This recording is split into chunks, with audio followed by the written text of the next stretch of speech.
Earbuds Podcast, presented by Headliner Music Club. Welcome, Earbudders, to another episode of the Earbuds Podcast, brought to you by... So we're going with that? Hey, man. They're Earbudders? It worked on the last episode, so we're going with it. Stop messing up my intro. Presented by Headliner Music Club. And I just want to welcome everyone to the show today. So... thank you, guys. Thank you. Hey, Earbudders. We're budding. It's springtime, so it's very How do you appropriate. spell butter? Is it butters like DD or are you going TT? DD. Yeah, these butter. Yeah, I think DD is the right one. So, as you can hear in the That's always the background. right one, right? No, you're doing great. In the background, we have our special guest. We got Mick from Brooklyn, New York. So big shout out to Mick. What up, man? What up, Mick? Thank you. Yo, thank you for having me. You're official butter now, man. You're a butter. So. Oh, wow. A bud. Hey, bud. Yeah, we got Mick in here. We're gonna go. We're gonna get 10 questions with him, and so you guys can learn a little bit more about him and his story, and talk about music, the fun stuff we always do.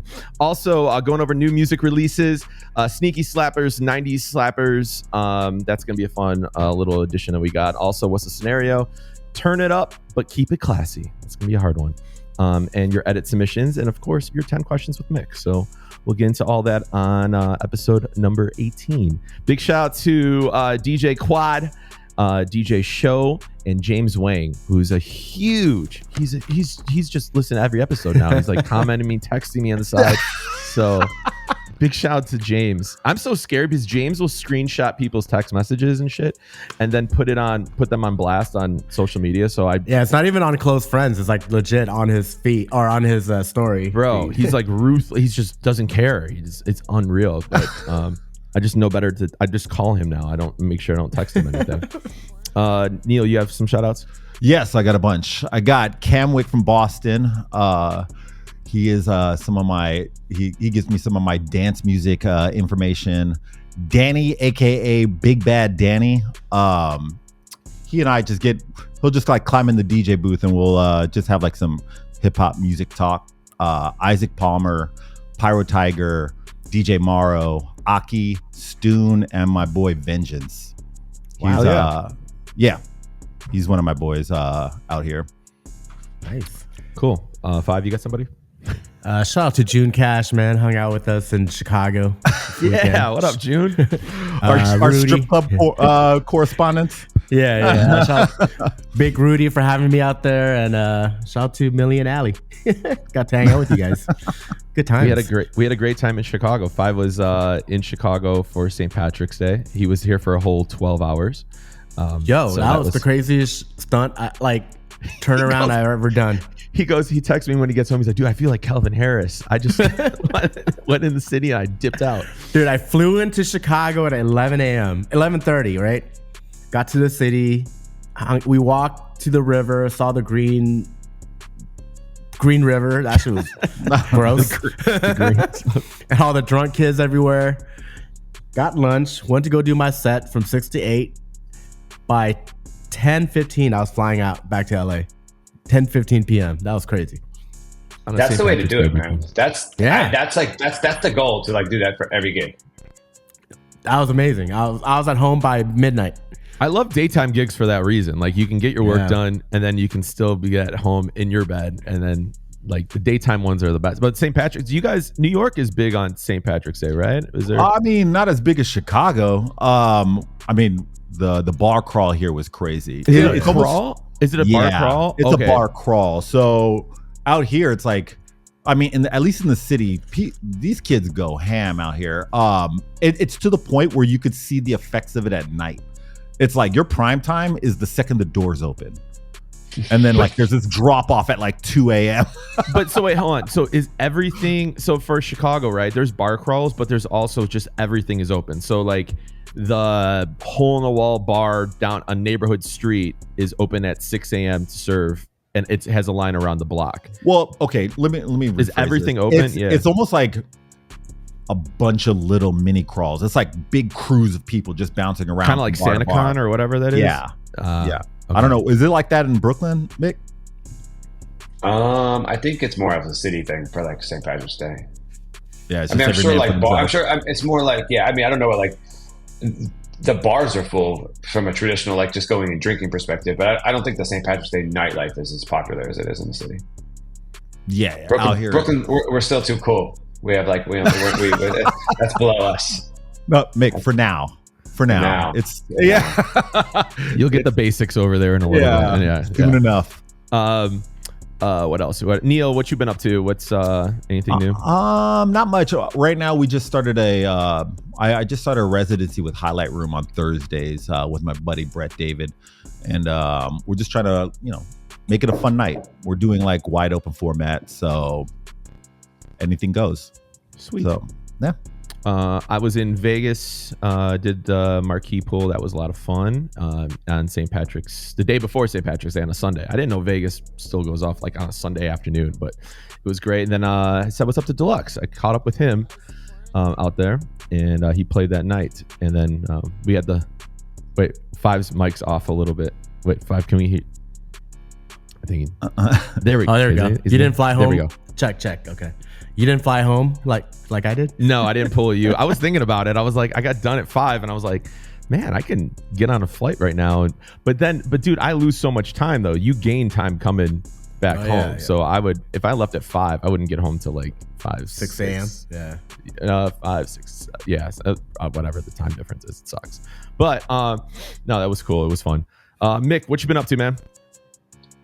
Not as much exciting things as you guys. I have a little bit of FOMO from just hearing you talk about green rivers and crazy flights. I did an event yesterday in DC, which was really interesting. It was corporate adjacent, but also politically adjacent, and it was like politically adjacent on both sides. And it's really interesting, like DJing a room for people who it was more of a ambiance kind of gig, not a dance party, but though there were definitely people like in little pockets like enjoying music more than others. But the theme was supposed to like we say open format, but then there's this like this is a whole right, this is like it's a different level of open format, because it's like they're like, we want to can we focus on some Americana, but also we like Jay-Z, and then we want to hear some like new shit also. And I'm just like, wow, okay, it's very interesting. What's Americana?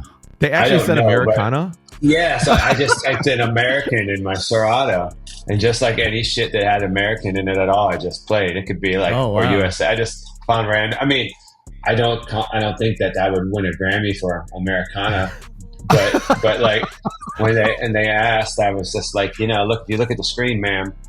You'll see our lovely country written, and I still have the small font. I don't have the big font yet, but like I'm getting there. But like, I was just like that. So that's how I interpreted Americana. So like Luke, band in the USA, party in the USA, American woman. Yeah. Like, and then try to find, but then like throwing in. But I also had this incredible violinist playing with me, who we started off very conservative, and by the end she was like, Nas is like by Premier has a crazy violin line. So at the end of the night, I'm playing like Premier tracks, and she's just playing like all the violin strings and stuff, and I'm just like, okay, Americana.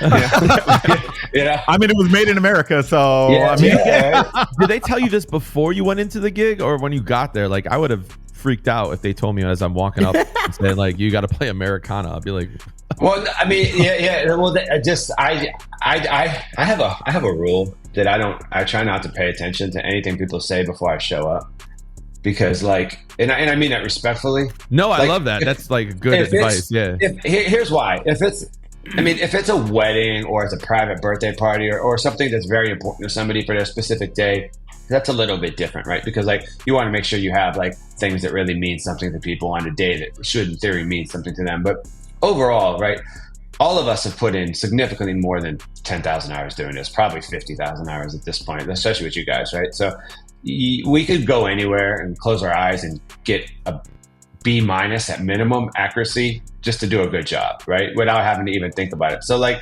then it's just a matter of like finessing the margins based off of like what they say to you there, what you see in front of you, and there's going to be Wi-Fi, or you're going to have your phone. Worst case, like you can download that Spotify downloader shit and just rip some shit in the middle of the party if you have to. Like, I kind of just feel like we're good enough because we've done this long enough to just go in there and do a good job regardless. And if there's like fine tuning that needs to happen, like we're standing there, we could just do it there. Like I don't want to put. I trusted my abilities enough to know that like if I could get you 85% by showing up, and then if I have to fine tune based off of random things that you're saying, I could get you to like a 93% there. Right. And I trusted my abilities enough to do that, to the point that I don't want to spend. If I start thinking about this shit like 2 weeks before, then I know me. I'll go on like a bender and I'll be like looking up all these things, and I'm like, oh shit. Well, did you know that like Lenny Kravitz sampled this person, and then I'll be on who sampled, and my wife's like, what the fuck, like like just this whole thing. We're on a road trip, and it's just like I'm taking over the whole thing, and so I just try to like not do that unless it's like, again, somebody in particular is very special day, in which case I want them to have like the most important moments. But I trust. Also, like, people say stuff and then you get there and they change their fucking mind. 100%. You did all that work for like no reason. Or people say something and that's not what they meant at all. It's like, you guys know, like, when people like, can you play something more up tempo, but they just mean something they know. Like, it's just and like, not like house music or dance music. Yeah. And it's like, right. Yeah. And I'll be like, I'll bring them around. I'll walk them around. I'll be like, what is this number? And they're like 114. I'm like, okay, that's fast. I promise you, that's like faster than what you think it is. And they're like, yeah, but something more up tempo. Like, and I'll be like, what? And they'll name like a 52 BPM song. So like I just stopped listening. I've stopped listening to people. My issue is when people say we just want some fun old school. And then I just have a meltdown. I'm like, what is their old school? Like, what do they consider old school? I have the hip hop issue when they go like, hey, just play some hip hop, and I'm like, what does that mean? Like, she's like wearing a polka dot dress and like thick glasses, and she's like, play some upbeat cool hip hop. Yeah, and I'm like, I don't know what that means for you. I just think DMX party up. I don't know, and then they get freaked out. Then she's asking for future requests. I'm like, yo, like, that what are we just happened doing? to me. Yeah, like I've had those situations, but like you were saying, like over prepping could be like one of the worst things you can possibly do. Not only it doesn't allow you to look around the room, but I think also like it wastes time. Like you can spend, like you said, like I'll go down a rabbit hole and I'm like, yeah, man, I'm like, oh, I can add this song, and then all of a sudden we get there and the person that did the booking is not the person that's at the party, and she's like, no, I want this type of format, and it's like, yo, I just did 6 hours of prep and downloading music. Yeah. Right. Yeah. You just trust. I mean, we're all here at this point for a reason. So I kind of feel like you just got to trust yourself. And you know what? If that backfires on you once a year, you're still way ahead of the game in terms of hours. 100%. I love that advice. I'm gonna. I was like, I'm writing that down. Yeah. Cool. I can sign off right now. Then I'm done. I'm gonna get a B-. Me just walking in the room, I get a B-. I'm cool with that, or whatever. That was my motto in life, dude. That's my motto. That was my motto in school. That was my motto in like everything. Like, I became a DJ when I was in college. I would not get a B- in school. If I walked in the room, I'd have to study. Like, I was pretty bad. Like, I would pray for that. All right, cool. Well, let's go over the charts real quick. HMC charts. The number one song is the Mau P, The Less I Know, The Better. And that's obviously a remix. So Tech House remix. He's been teasing it for the past 2 years. No shit. I still like the original better, but I get it. It's good for, those AM morning coffee house ragers. It's a good song. The coffee morning shop coffee one. house the ragers. The Tame Impala. Yeah. It's been all over. I mean, they do it in LA. I think New York's on there, right? I feel like they'll do it in Brooklyn or something. Like that has to be a Brooklyn thing because we're not getting that in the city. Yeah, they have ragers out there at your spot, Mick, or anywhere in the neighborhood. My mornings are only walking back and forth to elementary school. I've never caught it there. On the way there or back. But it may. Yeah. But yeah, that's been trending. So, I mean, it's a good song. Yeah, it's a good filler. Good record. The Nokia, at the time of this, when I was doing this runner show, Nokia was number like 1, and that's been crushing it. And then obviously you guys have been playing Nokia, and I just found out that part 2 goes off just as much as part 1, which is crazy, but I had no idea because you guys always tell me to play part 1 or part. I don't. Oh well, I don't know. You guys told me that we just on our last podcast. You said just play part 1, 100%. 1 and 2. I didn't even listen to part 2. I didn't even listen to 2. It transitions to part 2, so and you can just go back down to 100 BPMs. Yeah, well, I discovered that. Do you guys play that 310 Baby, that bad song? I haven't played it yet. Don't get it. Okay. I don't get any requests for 310. I like kind of just force Soak City on people. It does well. It just doesn't do great, if that makes any sense. But that's just a West Coast Soak song. City or the new song? He's Soak talking about the City. new song, but I'm saying I force Soak City on people. It does good, but it doesn't do great. But it's just like a West Coast song that just. Have you heard the bad song? I like that song. It's like isn't it like a James Brown sample or something? Yeah, it's a James Brown sample. It was cool, and it has a good tempo. It's a good energy. I was like, okay, this is good. Like he's rapping a lot more on beat on it too. Yeah, that's what I was saying. They definitely moved his shit over in the Pro Tools, but like he's like much more on beat, which is really. I wanted to do a mixtape series where I just take all these offbeat rappers and just put them all on beat. Oh my god, they sound amazing afterwards. You're like, holy shit! Somebody did that. That should be somebody's edit series, just like on beat edits. Somebody did that with Sexy Red, one of those Sexy Red songs. Remember? It was like, I forgot who it was. I think it was one of our first podcasts. Somebody did it with Tatiana, which I was so thankful for. Like I was that one because that was like kind of like the first for me to hear that, and I was like, it's just slightly off consistently, which is annoying the shit out of me. Man. Yeah, I can't get with those. All right, Billboard charts. Luther, Kendrick Lamar, and SZA's number 1. Are you guys playing that? Yeah. In a club? Yeah. Original version. People sing along. No shit. Wow. Sing alonger. And you can get out of it though. Like you don't, play the whole song, but yeah, it's charting pretty well. I have a Miami bass edit too that I play, and it works. Why don't you share that? Share that with us. Yeah, that'd be nice.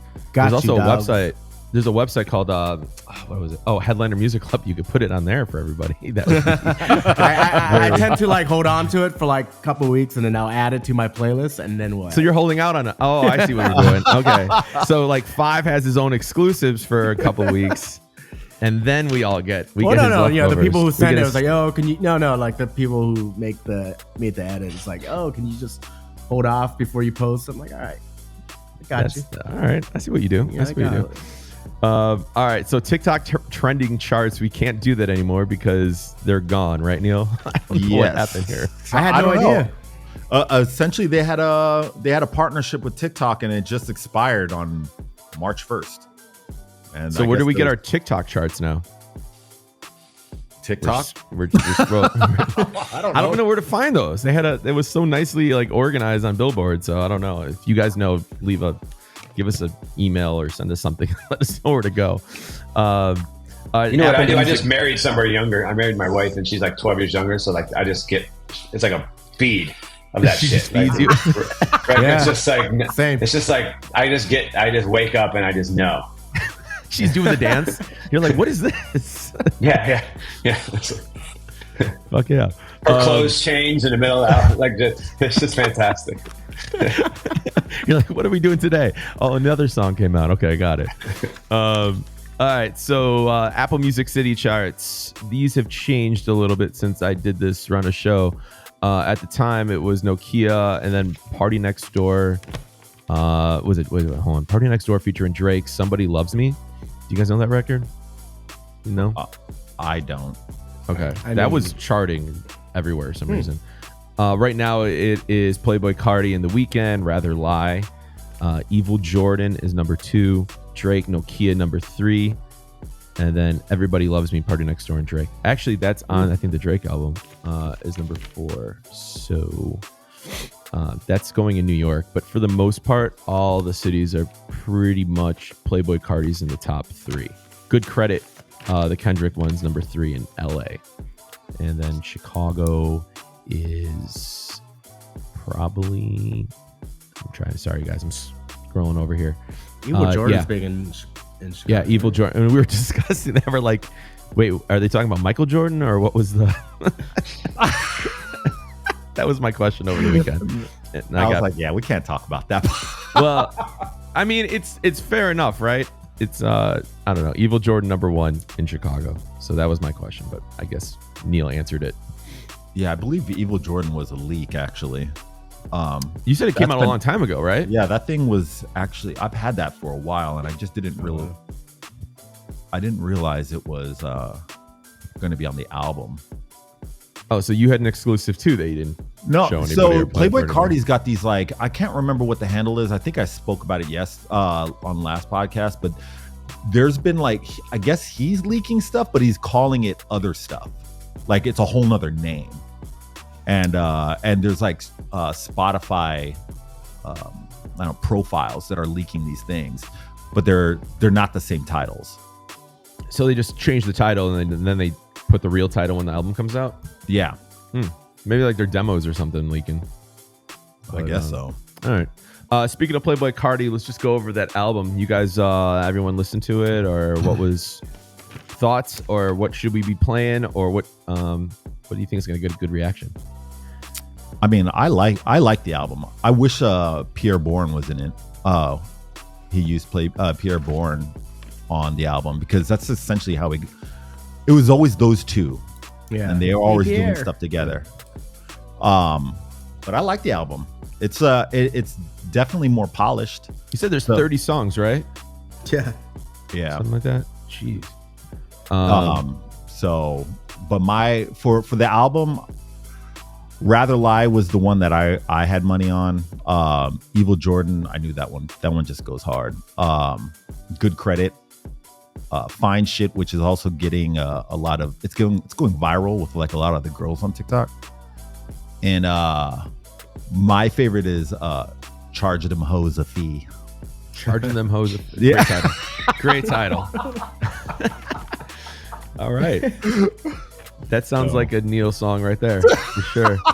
5, you got anything about the album, or you good? I mean, list is almost the same, so, you know. Yeah. Evil Jordan, Good Credit, Rather Lie. Like Mick, you got anything? Yeah. On there? No. Yeah. I like the Kendrick songs on it. Yeah. Okay. Oh, so one that was good. But you did hear the album. What did you think of the album? I just listened to the Kendrick songs.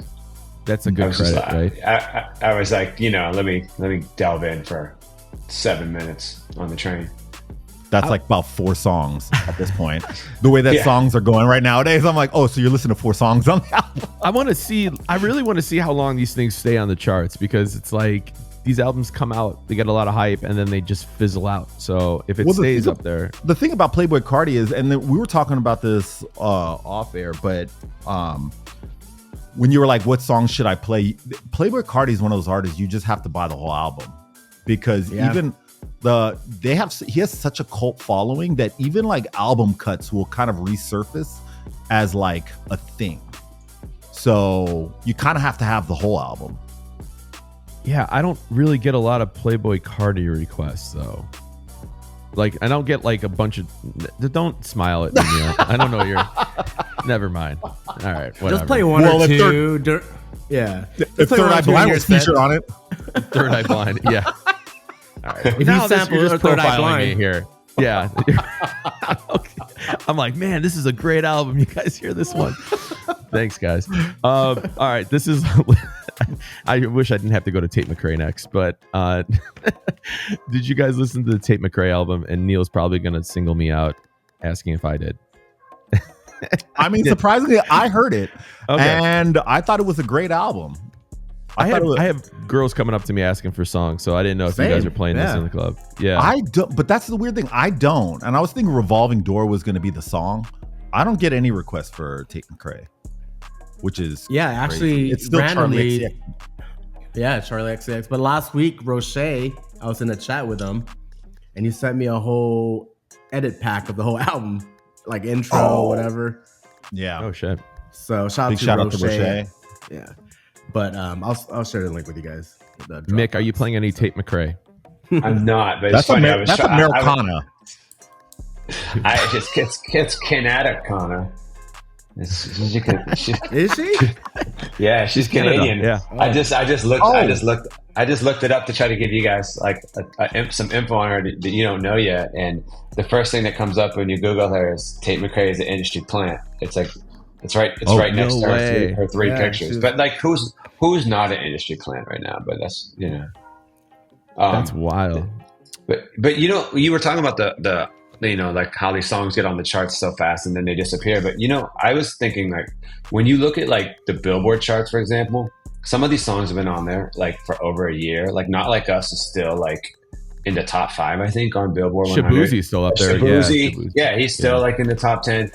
And I realized it's because they're not taking. It's not just like when you're a kid you listen to like FM radio. And it was like, oh, that's how they made the charts and like CD sales. Now it's like TikToks and YouTube. It's like there's all sorts of millions of like faceted reasons why these things stay on that chart now, which is why they have like these long lasting powers. But I think there's going to be a case to be made for historians to go back and look 40 years from now, and they'll look at like the 80s and be like, okay, that Madonna song was on the charts for 3 months, and then you could see her other one move up, and then this one faded down, and then this other one, or like 90s same thing, 2000 same thing. But then they're going to be like, wow, that's Shabuzi, like that record must have really it was on the charts for 3.5 years. It must have been the thriller of the 20s, the roaring 20s, And I just I think that's scary when you look at it from like a historical perspective. When someone 20 years from now is like looking back on that, they're going to think like Shabuzi was Michael Jackson, because like that's just the sheer level of how long that's been on the chart.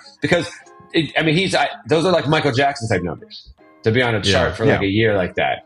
And it's just like, it's weird to think like, I get why they're doing it. That's really the only way, I assume that's the only way you really can do it, because you have to take into account all these metrics because there's so much shit going on. But it's like, it's from a historical perspective, it's kind of like odd, because it's just like, it's never going to be like that same type of record, and culturally or otherwise. And it's like, but how do you can't put an asterisk next to it. It can't be like the NBA in the bubble. You're explaining to your kids and being like, man, back in the day, Shabuzi, that guy, that he moved a generation. But he had the best hair of a generation. He does. It's a catchy song. I like the song. Well, I mean, right now, 11,953,000 people are jamming to, and one day it'll probably be a classic, is Charge Them Hoes a Fee. 11 million. What?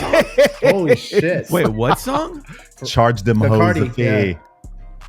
Can I tell you a secret? I've never played the regular version of Shabuzi. I only have a version over the Tipsy beat, and that's the version that I got first. So I was like, oh, this is like another person sampling a 2000s record. This is great. And I was like, I like this. And I just would play that. And then it's like, then I found out it wasn't that. And so that's the only version. Yeah. But I just, I'm just like, I'm not going to go backwards. Like, I'm just going to like, it works. It sounds great. It should have been, it should have been an official remix anyways. Like, I don't know why they didn't do that. And so it's just there's like a million remixes. You kind of have to though, because it's just too slow to do by itself. At least I like think. it. I mean, I don't know. You do the original, kind of double time. Yeah, the original is not slow. It's really 80. double time. It's 80 something, right? 160 BPMs. I guess it's low energy, is what I'm trying to say. Yeah, by itself. You just don't play in the same rooms as me, man. You are absolutely right, Jerzy. All right, let's go to Drake real quick. Circle back on that. The Drake album came out when we did the podcast last month. So, is there anything new that we need to dig up? Or, I mean, Nokia obviously is crushing it. Is there anything else that you need to touch on that? I mean, Give Me a Hug. Okay, but that was. I like Give Me a Hug. I haven't played it yet. What is that? I forgot to play it.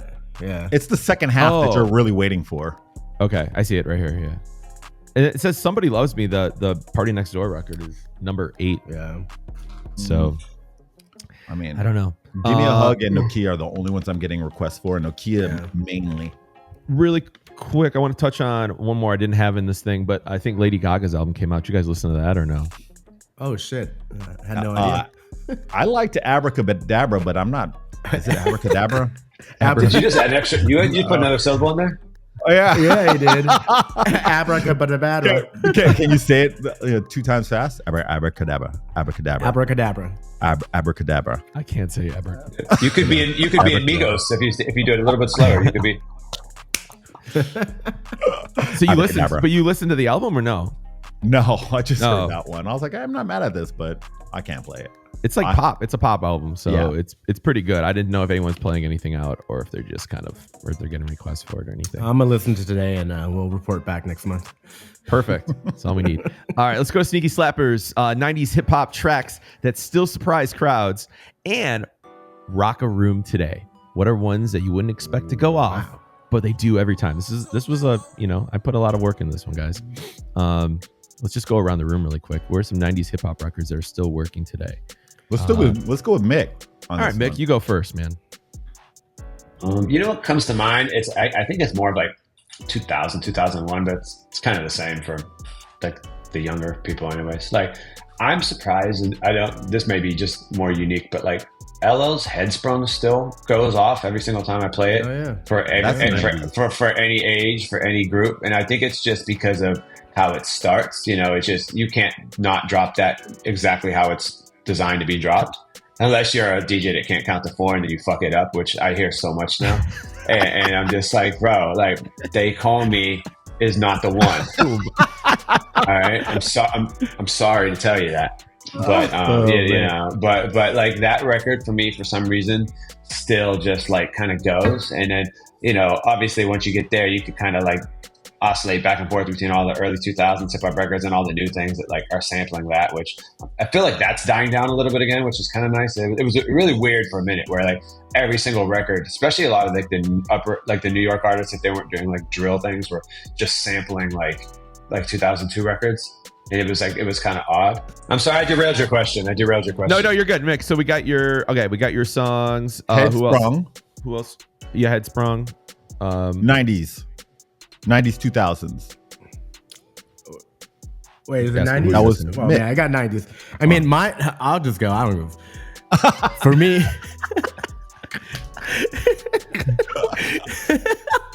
Passing Me By. It's always a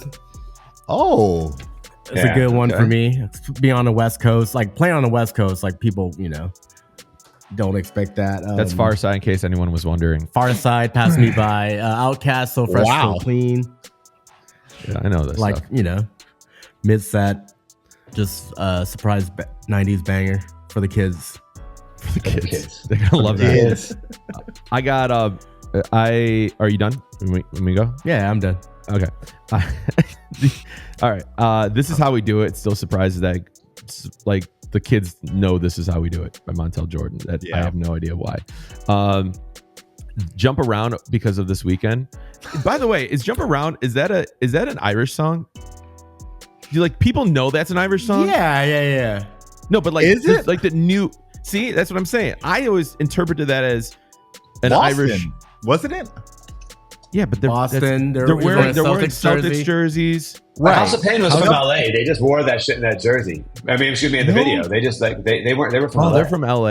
Yeah, Everlast is from LA. Damn. Oh, I didn't know that. Dropping. But Yes, they are. I always incorporate, like, I always like thought that was an Irish like anthem for St. Patrick's Day. I mean, if you look on any playlist, it's on there. Yeah. Any of the for St. Patrick's Day music. What's crazy is I didn't even play that song this weekend. I thought that was like the go-to. I don't know. I forgot. I played it like 6 times. They're both Irish though. Oh, see, yeah, it is an Irish song. There you go. Yeah. And then I have Juicy, Notorious B.I.G. I thought that was. They still sing every word to it, and it's kind of like strange to me that if you're 20 years old, you know every word to that song like it's brand new, which is cool. It's just interesting. Well, what's crazy is my nephews love Biggie, and one is 15 and one's 17, and they love Juicy. They love One More Chance. They were listening to it. I'm like, what the fuck? It's like, y'all listen. This is what you guys are listening to? But I don't get that. Here's a crazy thing. I don't get that with Tupac as much though. Oh, you know, I definitely get more Biggie than Tupac for the younger, like a younger demo. Yeah, I don't hear. Maybe I don't get it. Even any in the of West those. Coast, yeah. All right. I'll see my it's nephews also this Tupac weekend. had a lot more eras and songs of stuff. Biggie only had the 2 albums, so it's just kind of like Tupac. Yeah, like True. the Militant Tupac, and then the Digital Underground Tupac, and then the Death Row Tupac, and then the 22 albums that came out after he died. But like, A lot of people forget about the Digital Underground Tupac. A lot of people forget about that one. When he did Digital Underground, same song, I was just like, I saw that video. I was like in middle school, and I was like, what is this shit? Like, this dude's really cool. And then like, who knew? Like, they knew. I live on Biggie's street, so I live like 10 houses down from where he lived on St. James, and on our block. I'm like a block away kind of, but like his section of the block is actually renamed Christopher Wallace Way. But like you'll hear Biggie shit on my block all day. Yeah. So like and when you hear it on his street, it actually hits a little bit different. And there's like murals and stuff all on all the corners of his block. And he worked at the grocery store that I go by, like, you know, like keto snacks, but like there's a picture of Biggie on the wall, you know. It's just like he wasn't selling those, but like it's changed a little bit to kale and all of that shit, but like it's now. Yeah, you know, it's just like it's like he's slaying right in front of like my pharmacy, and then I'm thinking like in a couple of weeks I got to go there and buy like gotta get my first colonoscopy, got to go get that thing you drink, and I'm like, Biggie would be so proud because he was slinging like cocaine right in front of where I'm getting that like colonoscopy drink. That's a good story to tell your kids. You know, but it's weird though because like you feel like in our neighborhood, like it feels like very much like he's still like alive in a lot of ways when you hear the music and you see the murals, and like a lot of the people in this neighborhood will still tell you stories about how they knew him and they saw him, and it's kind of surreal as like a student and as a connoisseur of the culture at the highest level, which is kind of like why I got into all this in the first place, to be able to like, you know, obviously missed it the first time around, but to be able to see it like as close as you can all these years later, but as close as you can to like still being there, even though it's not. And even like his mom just died like last week, and the whole funeral procession came down our street and parked in front of his old apartment and took all these pictures.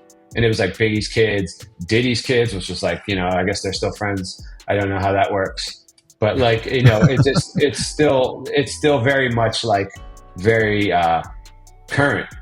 But not, you know, it's kind of, I assume I don't think Tupac, because he was from so many different cities, like, I don't think he has that. I feel like if you go to like Nipsey's hood, it probably still feels like that too. Like there's probably certain people that like, it's just time kind of stopped right there and it just honors that person right at that moment. And I'm quite sure that it probably feels that way there. I live up the street from Paul's Boutique. Well, what used to be Paul's Boutique. But now it's like Wolf Nights. It's like a sandwich shop. Yeah. But there is a mural there too. Do they play Beastie Boys records when you're just walking I wish though. I wish. Neil, what are your throwback 90s records? Yeah. So my throwback 90s records are very pop. It's Britney Spears, Hit Me Baby One More Time. That randomly gets requested a lot lately. That's a big record though. The question was 90s hip hop tracks that are still. Where did you? Well, in Japan, that's what they would interpret that as Britney Spears. All right, my bad. The question I just looked at 90s and I was like, oh God, okay. Your first one is. Oh my God.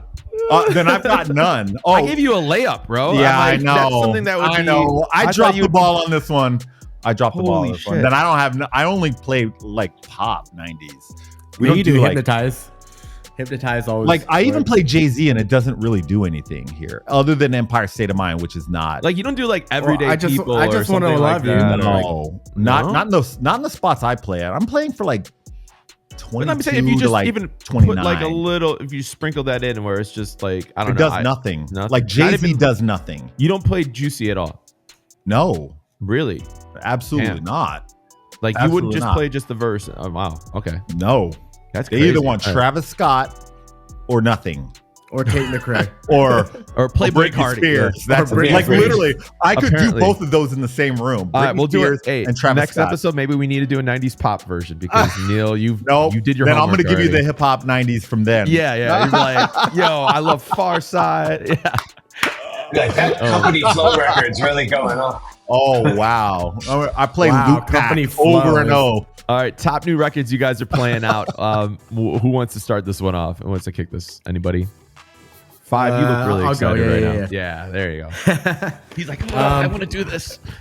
Playboy Cardi, Evil Jordan, Nokia, but eccentric edit. It's like a Miami bass kind of edit. It's a dope, different version to play, and good credit. Nice. Yeah. I'm gonna go really quick before Neil steals mine or somebody does.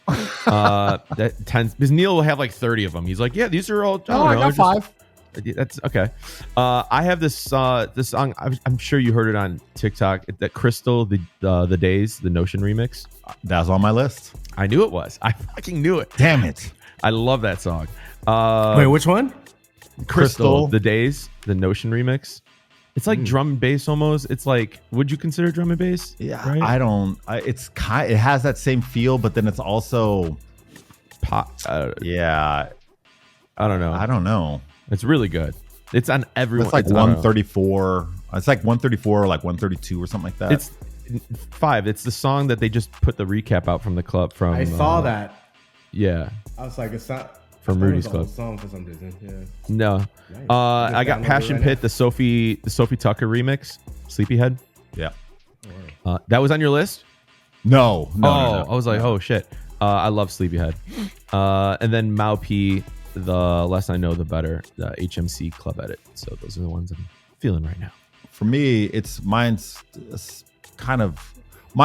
Drake Nokia, which is huge here. Crystal, the Notion remix of the Days. Bad Bunny, Nueve Yol, and Doechii. That song is big, man. That song is huge. And I had no idea there was a second chorus and it switches tempos. Yeah, like I cut it. I actually played it on Saturday. I dropped it from the top, and June was next to me. He's like, "Oh shit, the original." I'm like, "Yeah, it works." And then when I cut off the second chorus, he's like, "Oh, you cut the good part off." I'm like, "Oh, that's what I got in trouble." He said the same thing to me. I did a club that night, and then shout out Bodega, and they were like, "I was like, oh man, I'm gonna play this." They're like, "Yeah, play the Nuevo." Oh wow, that was no. Wow. Is that right? That was right like my abracadabra, but way worse. Oh shit! All right. Well, they're like, "Yo, play this song." I'm like, "All right, cool." I threw it in, and I'm like, "All right, yo, they're feeling it." And then all of a sudden, I got out prior to the second chorus or something because they kept telling me, they're like, "Yo, there's gonna be a big tempo change." I'm like, "Well, I can't have that happen." And I panicked and I got out. And I can't have that happen. Yeah, and I panicked, and then everyone just kind of gave me this look like, "Yo, what? Yo, you missed the best I got part the of the same song." look. I was like, I got the "Oh same man, look. I didn't know that. I didn't pay attention to our It episode." shoots up to 128. Yeah. Just so you guys know, it shoots up to 128. So yeah, that one huge here. It's massive. And Doechii, Anxiety? Nissan Altima. Oh, okay. That one gets the girls. Yeah, original, right? No, Yeah. no remixes. Yeah, No remixes. Mick, what do you got? Anything new that you are feeling? Probably, but nothing as exciting as yours. So I'll opt out of that. But like, you know what I thought you were going to say, and I think maybe this goes to the next. Is your next question the ones to watch? Is that Yeah. If I'm reading this correctly, because let me just loop to that because like I think that Doechii Anxiety record is interesting because I think it's interesting also that how she put it out after the fact because it kind of like bubbled up. But what I think is really cool about that record, I like that record better than a lot of the records on her album. Though as like kind of like a connoisseur of coming from like the boom bap hip hop era, like I do like the album. I have some other thoughts on that album, but I do like that album a lot. But like I think Anxiety is a lot more interesting of a song. But what I'm thinking from a DJ perspective, which is really cool, is I'm hoping that kind of unlocks, like if that record really gets to where it could go, I think it might unlock that like fun chamber from 13 years ago when that original, what was it, Gautier or whatever his name was? Gautier, yeah, like with that guy and all of that. You know, that was a fun time where like weird indie shit was like popping off. That was like an indie record, yeah. But like you could play that shit at like 1 a.m. and it had all remixes, and you could play the original, and then there was just so many things that were out at that time, and you mentioned Passion Pit a little bit ago, like also like there was like that whole era of like flight facilities and that whole vibe, and like there were just so many things that were all out at that time where like indie records were like popping off like in the club, and they were energetic and they were really fun and they were quirky, And I think that we're due for a little bit of a renaissance of that. And I think we're there now. I mean, we got people like Charlie XX and the Dare especially. Yeah. And like the Dare is like, I mean, if you told me that he came out on DFA, that wouldn't surprise me at all. Bag Raiders Shooting Stars is a massive record. Big record. Yeah, but Gautier is even charting. Yeah, it's kind of wild that some of those indie records are still, they have a lot of traction. But dude, MGMT is still big. M83, I would consider them like kind of like that synth pop. Like, but there's a lot of edits coming out with M83s. Every edit has M83 on it. Yeah, I mean, and I love Midnight, but like I'm just saying, it's just Empire Sun just came out with a house track with somebody. I forgot who it was, but I just heard it. Ones to watch. I got, while you guys are looking this up, I just got one. I got a producer. Have you guys heard of Moonlight? No. Okay, he's got like some crazy edits, and they're like. But the edits are like they're very like open format edits. Like he has like ones from, he's like Jesse's Girl, but he puts like almost like a Be More Jersey Club beat underneath it. Queen, Fat Bottom Girls, Ozzy Osbourne, Crazy Train, AC/DC. But his edits are like, they're really good for a nightclub. I just went and just downloaded his whole catalog, but it's all on SoundCloud. Moonlight, but he's doing Moonbot. I don't know. You could try. That's a hard ass name.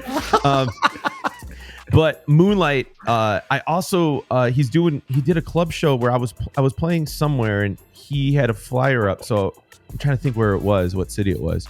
But he's doing his own. I think he has his own originals too. But his edits or his remixes are amazing. Just look up Moonlight. So this is on SoundCloud though. Yeah, Moonlight on SoundCloud is where I just got all the stuff. I mean, dude, I'm going on SoundCloud more now than ever. Than me too. Yeah. Before, when SoundCloud started to pop off a while back, like years and years ago, I'm back on it again now. Just as much with pulling out edits. It's crazy. A lot of good stuff. You got? So what? Who? I know Neil, you got a lot. So 5. Why don't you go real quick? I just got, I mean, it's not, she's like popping, but Gracie Abrams, that record, what's it called? That's so true. You guys playing that? You know what's really funny? Like, I have nothing against her, but and I know people love her, but you guys were talking about industry plans, and it's like, I'm not trying to like, but people give one artist a lot of shit about it, but then you have one that's her dad's a famous director, and they're not really saying anything about her. She's almost like in the Taylor Swift category. She's like blowing up. Yeah, I mean, someone asked for a song. I just happened to have a remix. It was a Jin and Sonic remix, and that shit popped off. And I was surprised I had it loaded up on my USB. But yeah. I mean, she's a plant. There's a lot of those though now. Yeah. What, industry plans? Yeah. Oh, all right, Neil. What do you got for? Wait, 5. You have more? Nah, that's all I got. Oh, okay. Jerzy, you just cut him off. No, I thought he said that was it. I could have sworn. That was it. Yeah. Oh yeah. He's usually good for one. Like, if he's doing extra credit, he'll get like 3 or 4 in there. But if you had a little bit more time, I have a lot of them. So ones to watch, I've got. You guys need to take a pee break. This is the one. If you guys need to take a break here, because by the time you come back, I'm still rifling off more. Jello featuring Glorilla, Can You Please? That's another. That's one to watch. He's just that's his sophomore record off of Tweaker, which was huge. Were you playing that at the NBA senior record? I mean, Def Jam gave him a huge label. I mean, a huge contract. Have you watched the live performance videos of him? I just saw the one from Rolling Loud. Why is his DJ cutting out the vocal? Like, come on, you know who your artist is. When they cut the vocals out and then he's just talking really, like he's not even rapping. Like, it's really, they should not be cutting that out. Oh, I did not see that part. He cutting it out thinking like it's going to be like first of all, like rap over the instrumental, but like, stem it out. But he can't. And I don't even think that's his fault, because like I think he's still so new. He never really I kind of feel bad in this situation because like sometimes people just they have this lightning in a bottle moment and they actually don't have time to like develop the craft that goes along with the performance aspect. And it was like nobody heard that record. 3 weeks later, he's performing at like the All-Star game, right, or something. And it was just like, well, you know what I mean? Like you got to learn that skill. And it's not. I don't even think I'm quick to shit on everybody, but like in this situation, I don't even think that's like his fault. Like, you know, like he didn't. When would he even had time?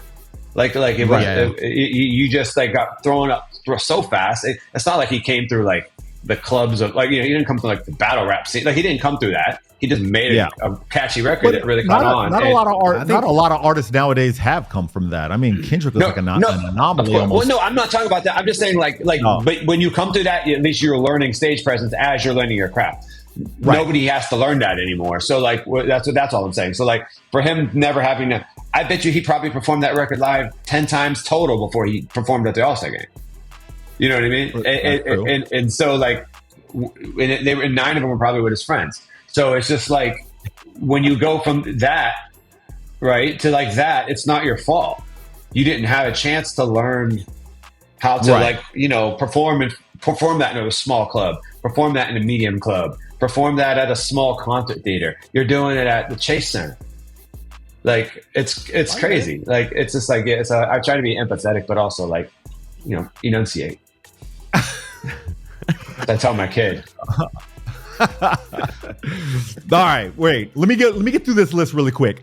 Trap Dicky featuring OJ the Juice Man, which is kind of like how Tweaker came out, where it was like kind of like a throwback Southern rap song, but like a lot of the old school rappers like Gucci Mane and everybody's really fucking with this dude a lot. It's a dope track.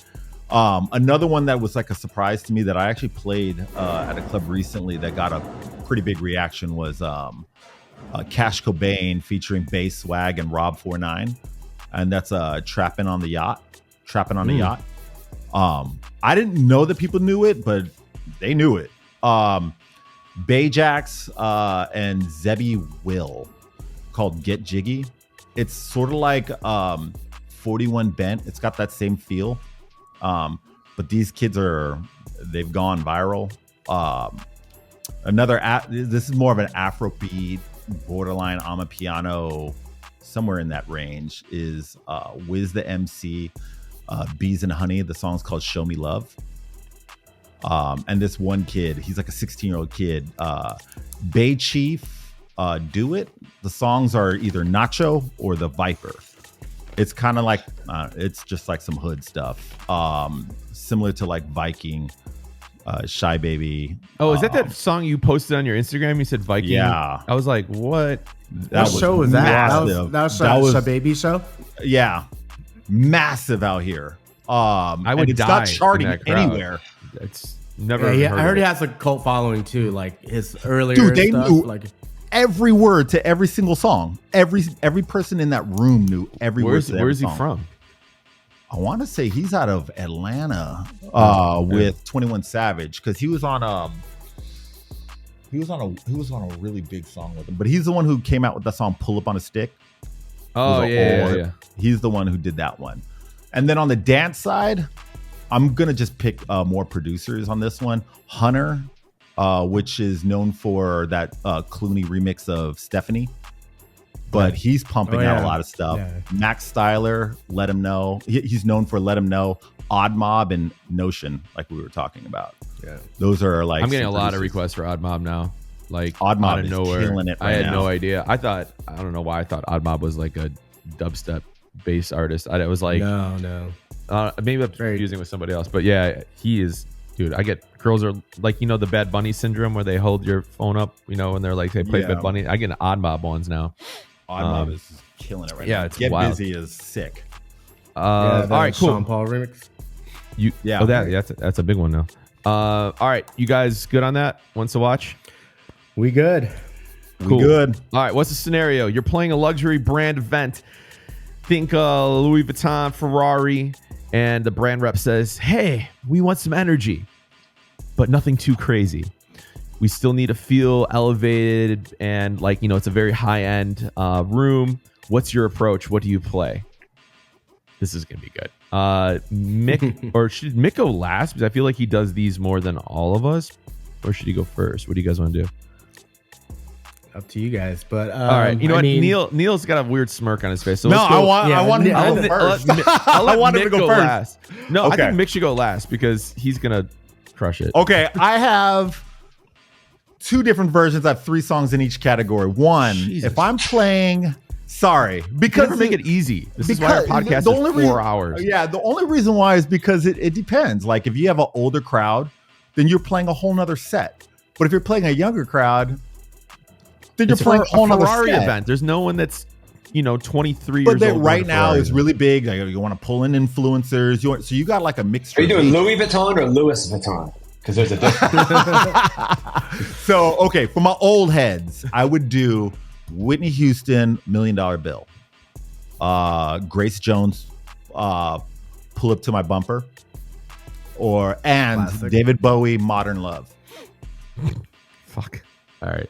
If I'm playing for some young bloods, Kate Renata, Be Your Girl, Georgia Smith, On My Mind, Fred Again, how do I pronounce Madea. I think that's how you pronounce it. Abracadabra. Abracadabra. Yeah, now who's having pronunciation issues here? I think I said it right because I actually did it on like vocal translation on Google just to make sure. Well, there you go. Thank you, Neil, for that. Those 2 sections. I love that, Neil, for you. Thank you. What 5 Up was? What do you have? I mean, I haven't done many like high-end events. I guess I did a tequila party for Lunar New Year, but they just wanted just some fun stuff. They didn't.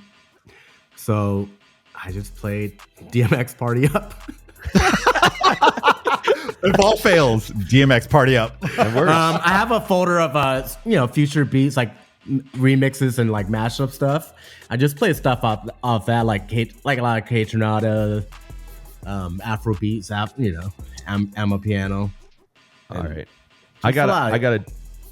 Yeah, I was gonna say stuff too. Yeah, the future beat stuff, like that has like good vibe to it. I think Mick, you can kind of judge all of this, and then here's what I have so far. I have Mora Masa and ASAP Rocky, Lovesick. Oh yeah, it's a great record. Yeah, sick song. Thank you guys. Doshi, Anxiety, and I have Tyler, Earthquake. Kind of trying to keep it cool, but also vibey where it's not too much. All right, Mick, this is you. You tell us what to do here. I mean, I think all those are like logical ways to go with it. Like what I would do, like, I mean, again, it does depend on like the brand. It depends on the audience. It depends on where you're at and like what it's for too. Because if you're doing that and it's at like a Super Bowl, that's a slightly different crowd than like a F1 or a slightly different crowd than like a fashion week. Like there's different variables that go into the crowd. But if you're talking about a 30 plus crowd, like it's in the brand is a level of like sophistication. Like the way I'm doing it is kind of like, also like I kind of think at this point like because I don't have I think people kind of just because people don't book me for any reason except for like they either heard me somewhere else or I was referred by somebody who like they have the same taste, so like they kind of like feel like I would probably fit their world. I think people kind of like know I have a certain sound or a certain vibe, which is rooted in just a lot of like classic and traditional hip hop, classic and traditional R&B, disco, funk, soul, and then just like extrapolate that forward. So when I'm playing, like if I was, to the point of this example, I might play like some Shaka Khan. I might play some like, like Stevie Wonder stuff, but like not the hits. I might play some like disco stuff that's not like, YMCA, but like, the cool stuff. With Shaka Khan, what songs?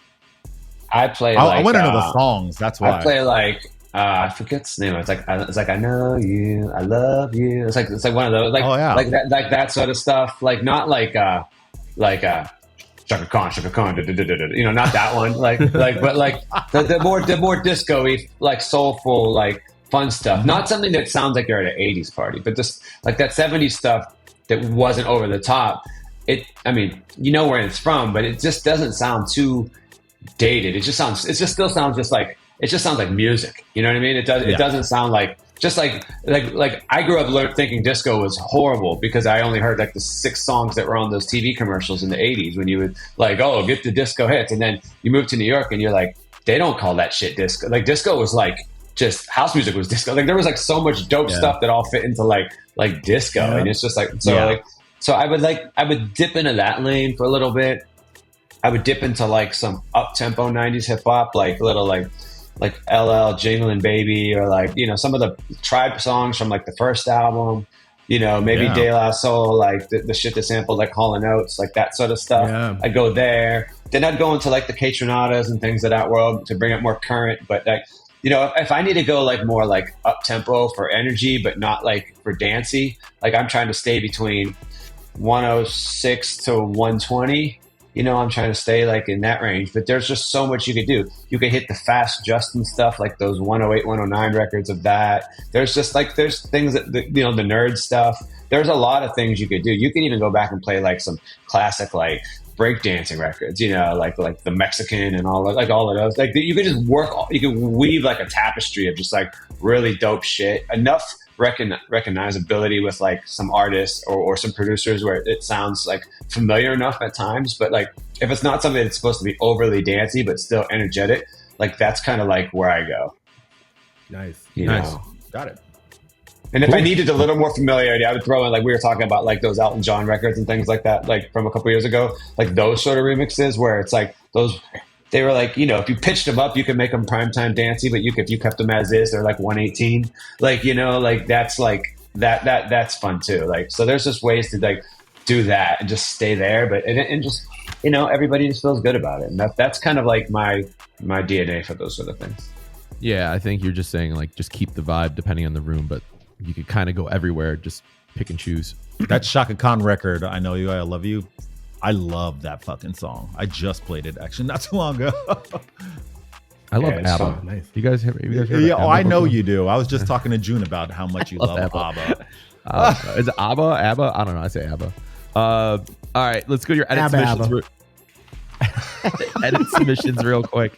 Shout out to Bossa Nova, Manny and Rye, Bruce Briscoe, Mason Edwards, DJ Real, Joey Sick, and Gordon Ross. Thank you guys for submitting. Thank you for submitting your edits to us. And what I think 5, you're just gonna read off all the picks, right? Yeah, I'll read them off. My pick got Gordon Ross APT edit. You know, he put in like different elements of the samples or whatever, you know, they took. And then you picked Gordon Ross edit also. Nokia Part 2. It was a good one. Great one. Let me find Neil's list because it's fucking long. Here we go. Neil's like the overachiever, and you know, like what are you talking about? I'm just trying to get that A+. Yeah, we're over here. When all I needed to do was do the B. What is it? The B minus? Yeah, like yeah. We're over here just an average C, and you're over here going like, oh, well, let me see if I can impress the teacher real quick. Neil's picks. He's got Bossa Nova. Heroes, We Could Be, DJ Beatzilla, Bossa Nova edit. Got one from Gordon Ross, Alicia Keys, You Don't Know My Name, Manny and Rye, Let's Go, Manny and Rye edit. Which one's that? Let's Go. Is that the Calvin? No. Or the Getta record, the Let's Go to High, right? Yeah. Yep. Okay. And then No Hands, that's probably Waka, Manny and Rye edit. Mason Edwards. Shout out to Mason Edwards. Gracie Abrams, That's So True remix. Yeah, he did a really good one that you can kind of just play across the board at pretty much it. It's like it's nothing crazy, but it's not. Yeah, like I need that one actually. I didn't even hear his edits. Fuck, I must have missed that. he just skipped over one person. Skipped over Mason. Sabrina Carpenter, 15 minutes, and is that it, Neil? Okay, so yeah, I think that's enough. Shout out to Bossa Nova, Gordon Ross, Manny and Rye, and Mason Edwards for the picks for the edits. Thank you guys. Yeah, and DJ Real and all those guys. Thank you guys for Joey Sick, and thank you for giving us your edits. Briscoe. Bruce Briscoe. Yeah. And if you guys want to submit your edits, make sure you do it at the email address at earbuds@Headliner Music Club. We're going to review them. So if you're listening to this podcast and you're like, man, I got some heat, we'll just put it in an email and send it over to us, or a Dropbox or whatever. Send us a Dropbox link and we'll go through them. And if we pick them, we'll put them on the website, Headliner Music Club. And if you don't have a subscription at Headliner Music Club, what are you doing? Make sure you sign up. And if you sign up, you can use the code EARSPACEBUDS for 50% off your first month. So you can thank Scratchy for that. Yes, there we go. All right, guys, this is the moment Mick has been waiting for, and all of us. This is 10 questions with Mick, so we can get into this. Thank you for doing this with us, man. Yes, thank you. We I think I just met you for the first time, but I know Neil's known you for a long time. I'm not sure if you guys have crossed paths before. We've crossed paths, but I don't know if we've ever even had like a real probably conversation, but we've definitely like crossed paths. Yeah, we did. I think you and I did Hide together in Vegas. Yeah. Oh yeah. Wow. That was I used to fly. I used to do that on Fridays, and I would like take like a 7 p.m. flight out of New York and get to Vegas at like 10 and do that crazy. From like 1 till 4, and then fly home on a 6 a.m. And it was just like, they wouldn't even put me in a room at the Bellagio. They would put me at like it's the Park MGM now, but it used to be. It was whatever Monte Park. Carlo. Yeah, and like the train, fucking tram would shut down at night, so I'd be walking through all those. The one that went between the hotels over there. Yeah, it was crazy. It's just so much easy. Yeah, it's so much easier now. So they connected everything from like Bellagio to like all the way to Aria. Even if you have to walk, it's not a bad walk. Like they made it like a scenic thing. So. Yeah, it's amazing how like I did F1 stuff in Vegas, and like I stayed at the Park MGM, but like I had to walk every day. I had to walk every day to the paddock, and it was just like I'm just like, because there's no good way to get anywhere, but like the infrastructure of just the walking, whatever, how they have everything is crazy. And what's embarrassing? Then we'll answer questions. Like I'm old now, so on my rider I have like I stand on one of those pads. Like those anti-fatigue pads. I put it on the rider. It doesn't always show up on the rider. Like sometimes people like forget it, but like that's 90%. So smart. I didn't even think about doing that. Yeah. You got to do it, man. Put it on. Like, what's the worst? If they don't have it, they don't have it. But like, if you got to stand still for 3 hours, and you guys DJ a lot more than I do. Like, it's just like put it on there. And I learned that from like chefs. Like chefs have that shit, and because you're just standing there. I didn't know chefs have riders. That's. Oh yeah, no, they have pads though. But anyway, I had walked from the they didn't have it for me, but I had to do these gigs where like 3 days in a row for 5 hours a day, and I was just like, yo, I know, and I'm not one of those like jumping around dancing kind of DJs. I just stand there, so I'm boring. So I'm just like, I have to have something. Like I don't want my leg will lock up. And so I'm walking down the strip, and I'm carrying this. I got my backpack over like one shoulder, and then I got this. I went to like some Walmart in Vegas, which is just the best Walmart you can go to, and I bought like their last anti-fatigue mat, and I'm walking down the strip, up and down the escalators, past like Hooters and shit, and I'm just carrying this big anti-fatigue mat. Then I gotta go walk into like some F1 shit, like I'm the fanciest guy, and I'm just like, you don't know what I went through. Okay, get over here with this anti-fatigue mat. All right, so Mick, why don't you introduce yourself a little bit more than you already did about being older and need to have a mat. Tell us a bit about your background and like kind of. I'm one step away from a catheter, so that's good. You already talked about your colonoscopy and everything coming up. I turned 47 Saturday, so this is what it's going to be. Okay. My name is Mick. I grew up in Ohio, as we talked about a little bit before. I became a DJ like 96, 97. We're going rapid fire here. I sold a Jordan rookie card to buy my first turntables. That card's worth like $10 million now. But mine wasn't. Mine was used and tattered because I was a kid that played with my toys and played with my cards and played with my comics. So I got $600 for it and bought 2 used 12s in the summer of 96 and like never looked back. I'm quite sure that like, I wouldn't trade my career for anything. So like, it is kind of funny. People are like, oh, you should have kept that card. Like, no, it turned out pretty good. But like, also like, I'm quite sure my card wasn't like a mint 10 on golden.com or whatever that is. So, but yeah, and I, like we talked about earlier, I came from a very underground purist hip hop background and kind of like evolved over the years to commercial radio, to nightclubs, to, the thing that really changed the tone of my career and gave me the opportunity to really grow my career was I grew up in Cleveland, and I was doing all the clubs, all the radio, all the things you could possibly do at a time, but there was like a ceiling, right? Because it was just the 2000s in Ohio. Great place to be from, by the way. I'm very proud to be from there originally. But LeBron came to the Cavs in 2003, and that changed everything for me, because now all of a sudden our city changed dramatically because of some ping pong balls that just happened to go our way. And, you know, he could have went to like Detroit or like Memphis or all these other, Denver, all these places that all had a chance of getting that first pick. But for some reason, you know, David Stern heated up that ping pong ball so they could keep him as a hometown hero, and they picked the right ones. Or, you know, it's all a conspiracy, right?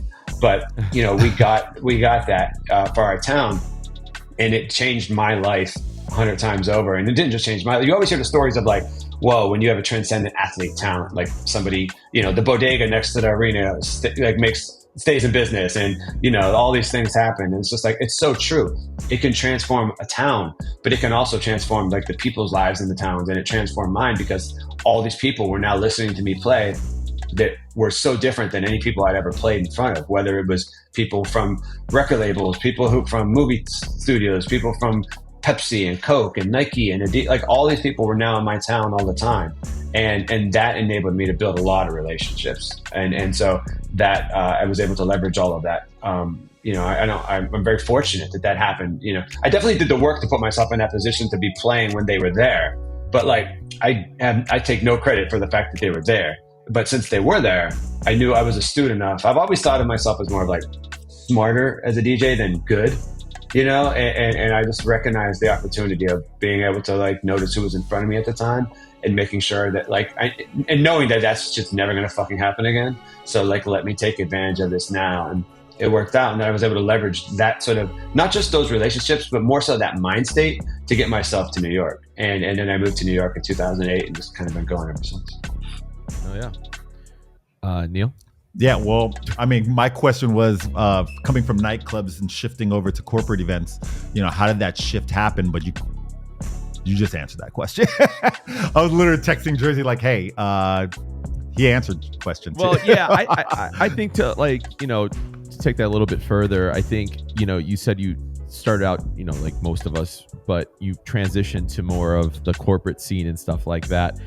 Is there anything that, I mean, I think for a lot of people, you know, if you've been DJing for a long time, you know, people that are listening, like the corporate scene is obviously the longevity, you know, you get the bags on the corporate side more than I think a nightclub.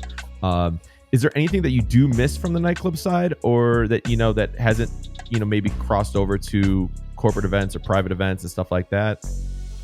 I mean, yeah, of course. Like I miss like this,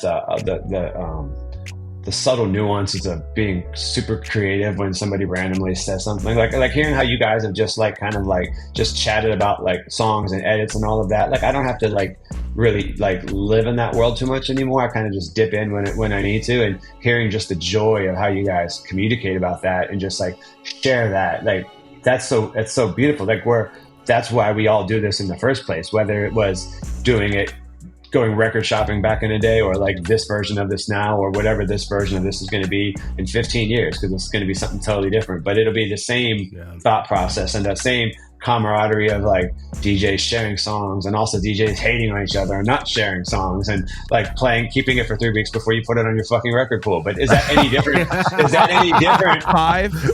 But is that any different than like Guilty. Africa Bambaataa used to like, you know, he used to soak his records in the bathtub, so like you couldn't, so the labels came off. So when they would go do those block parties, like the other DJs who were, you know how the DJs stand in the booth and they're looking at your computer, like they would like look over him and pull her shoulders, right? And they'd be like, what's that? What's that record? What's that record? And they would wipe the labels off of the record so nobody could steal their shit. It's the same reason, you know, it's the same thing we all do now. So it just evolves, but it's like the same shit. But yeah, and I do miss that. Like, Neil, I think I got to come hang out one of your parties one night, because you really kind of like inspired me to like, you know, do that. But the thing I would also say is like, you know, my son is 9, and when he was born, I was just like, I kind of use that as like a North Star in a lot of ways. I'm just like, I'm only going to have one kid.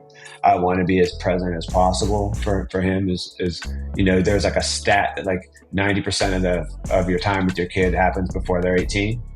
and that shit's really humbling and shocking and jarring and fucked up, but it's true. It's true, right?